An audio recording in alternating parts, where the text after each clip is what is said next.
Hello and welcome back to my videos. I'm Klepik and today I will be talking about my hatred for short form content.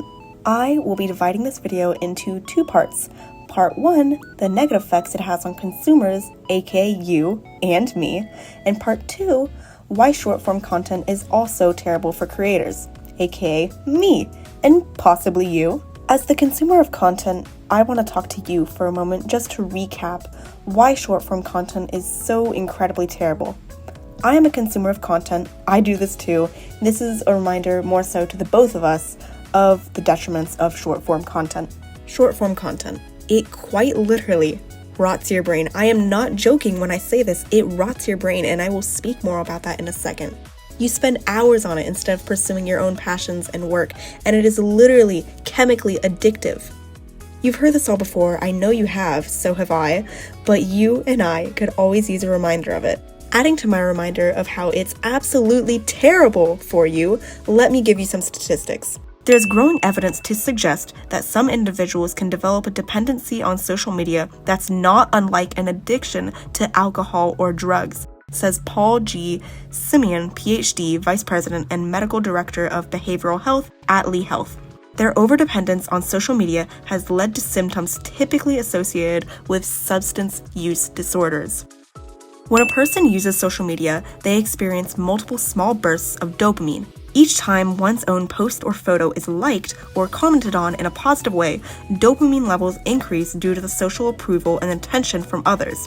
Dopamine also increases in response to novelty, and social media is engineered to provide a constant stream of new posts and videos.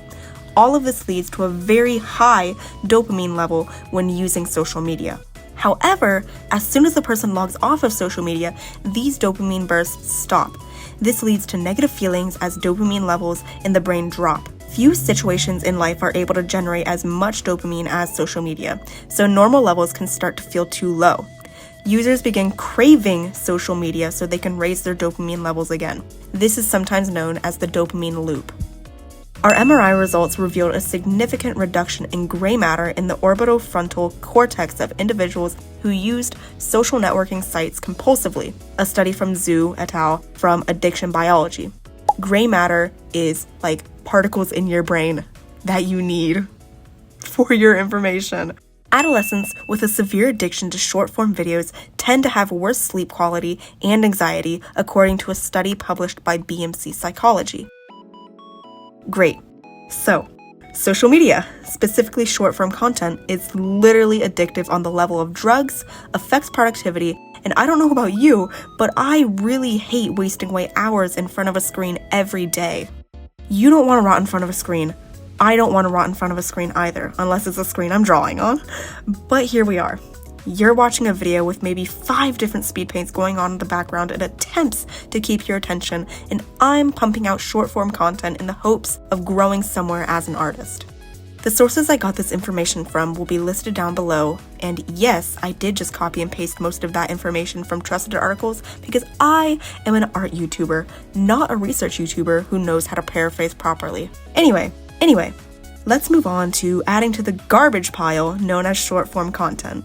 Great segue into my main point of how, as short-form content has grown in popularity, it is now becoming the best way to grow on social media, taking over long-form content and genuine artists wanting to show off their work for flashy screens and trend following. This isn't me hating on anybody. This is a commentary on what algorithms push. They push content that follows trends and takes away uniqueness. I want to make sure we are very clear with something before I go further here, however. I am not attacking any creators. I am not attacking trend hoppers. You have to be one in order to get anywhere on social media. I hate that I have to be a trend hopper and make shorts to grow on here, but here we are. This is an attack on short-form content as a whole. The algorithms that push this incredibly addictive material and the companies that profit heavily at the expense of our ability to think, ability to create, and ability to be creative. And at the expense of our time, something that should not be wasted rotting behind a TikTok screen. Let's first go over how the algorithm favors quantity over quality. TikTok itself says that posting 1 to 4 times a day is the best way to grow. Instagram itself says that posting 3 to 5 times a week is the best way to grow. While I'm sure nobody posts 4 times a day on TikTok as an artist, Most people do post multiple times a week. It is constantly hammered into artists on these short-form platforms the importance of posting consistently and constantly. New art cannot be made 3 to 5 times a week. And yes, I know posting works in progresses counts, but that is still so much to keep up with. Even people posting consistently for years may never find success.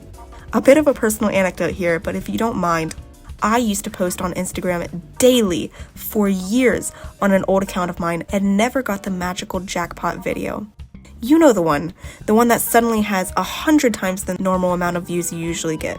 The video that brings your account from double-digit followers to the thousands. That's because the algorithm always favors huge creators. Take a look through your feeds. Check how many likes the videos that pop up usually have. Most of them are from huge creators, leaving smaller artists in the dust. All of this to say, posting quantity over quality sucks because as artists, we should focus on the quality of our work. We should be able to focus on the quality of our work and still grow as creators, not be forced to post 5 times a week in hopes of someday, maybe possibly hitting a jackpot. I want to talk now on how short-form videos almost never gain views in the long term. At best, short-form content gets likes and views for about a week, but it's a slow trickle in the end. I have like one Sucanella video I posted a year ago on TikTok that somehow still gets likes on it, but that's it. If your video doesn't get a huge burst of likes in the beginning when it's just been posted, it's essentially lost in the sea of content forever. This also intensifies the level of dopamine posting gives creators, serving to make them addicts as well. Likes and comments on social media have been proven to give creators hits of dopamine. So, giving creators a huge burst of likes as soon as they post, and not much after, it's a pretty big chemical incentive to keep posting quantity over quality. Long-form sites like YouTube and Pinterest are slow, yes, but in the long term, they allow creators to grow and continue to grow over time, and not just have their content be shown for a couple days, then never promoted again. My next issue with short-form content is that you can rarely get any personality into them. For example, on YouTube, I have all the time in the world to let you guys see my personality to connect with me more. Let's see. Right now, actually, here's some of my personality. As I write this script, I really need a pee. My room is a mess right now, so I'm probably going to clean it later after I finish writing this. But I most definitely am going to save some time to sketchbook later because I've been really enjoying drawing in my sketchbook lately. You see this genuine laugh? That's me laughing to the fact that I wrote I need a pee. Okay.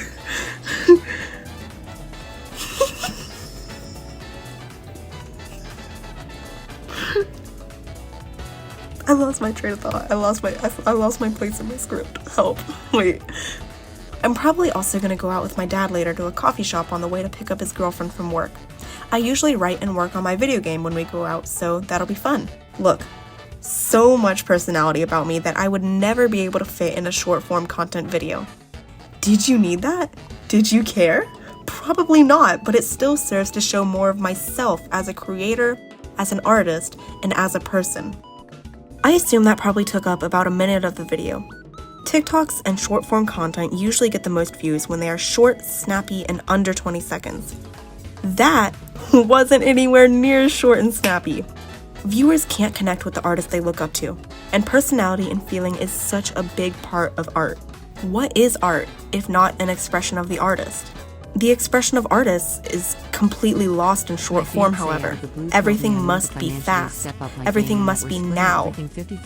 Genuine artists are not being supported or promoted because they take up too much time, and everything is just getting faster and faster because of how our attention spans are just getting shorter and shorter, wanting hit after hit of dopamine and watching short after short of snappy content that the algorithm feeds us. Lastly, I want to talk about trend chasing.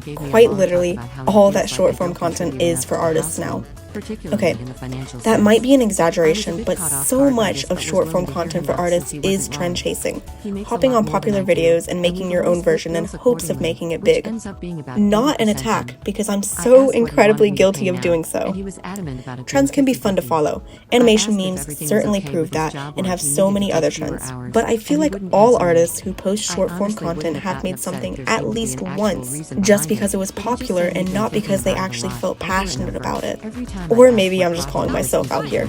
Point is though, trend chasing leaves such little room for creativity when the goal of it is to gain popularity.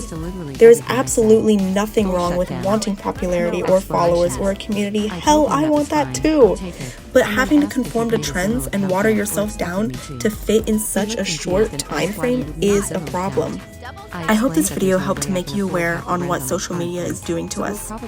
It ruins our attention, it ruins our brains, and it kills our art. Taking away our authenticity in hopes of views, taking away our ability to even focus on our art without feeling an itch to doom scroll. Please be aware, and please help each other break the disgusting cycle of scrolling. You're not at fault. I want you to know that. I want everybody in this video to know you are not at fault for feeling the itch to doom scroll. This is completely unscripted, but I feel this itch so deep in myself sometimes. The need to scroll. Like, it's in my brain. It's in my brain because of the dopamine hits that social media gives us. It's a chemical addiction that these sites have given us, and it's evil. It's honestly so evil that companies profit off of us scrolling for hours upon hours a day instead of doing something meaningful with our lives, instead of genuinely watching TV over shorts is such a task for people I know. And that's so wrong. That's so wrong. We need to be aware of what social media does to us. And we need to help each other. I just really hope we can help each other. Watch all the long-form detox videos, detoxing from social media. Watch all of those that you want and just try to take away tips from that, I guess. I guess this is another one of those detoxing videos, but it's gross. It's gross. It's so gross. Thank you so much for watching until the end. I hope you enjoyed the video. I'm currently trying to grow my YouTube channel, so do be sure to leave a like, comment, and subscribe to make me a very happy creator. Thank you so much for your support of my videos. It really does mean a lot to me, and I hope you have a great rest of your day. See you next time. Goodbye!